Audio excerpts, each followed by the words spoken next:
Peristiwa Isra' Mi'raj ni bila? Peristiwa Isra' Mi'raj ni lepas Allah Ta'ala uji satu Mekah boikot Nabi dengan umat Islam. Siapa pun jangan jual, jangan cakap, jangan menikah, jangan berurusan dengan Muhammad dan semua ahli keluarga dia dan orang Islam. Berapa lama? Bukan 6 hari tau tuan, bukan 2 bulan. Hak orang tak jual beli ni 3 tahun. Sehingga Nabi bawa semua ahli keluarga terdekat dia. Walaupun sebahagiannya tak Islam, tapi semua masih sokong Nabi hak tak Islam pun. Sebab waktu tu kan depa asabiah. Depa asabiah kekeluargaan. Nabi bawa ahli keluarga dia dan orang-orang Islam semua duduk di satu tempat nama Syi'ab Abi Talib. Habis 3 tahun, Nabi pun balik apa semua duduk balik dalam kota Mekah semua ni.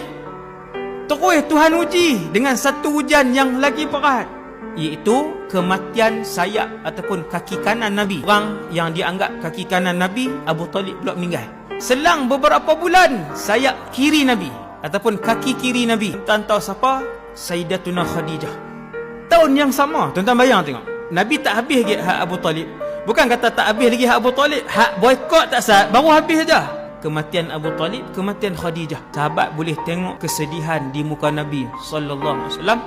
Tahun itu dinamakan sebagai Amu Huznin, tahun kesedihan. Selepas peristiwa-peristiwa berantai yang banyak itulah, selepas ujian-ujian yang tidak berakhir itulah, selepas Allah melihat Rasulullah lulus dengan semua ujian itu, Allah Subhanahu Wa Taala arahkan Jibril.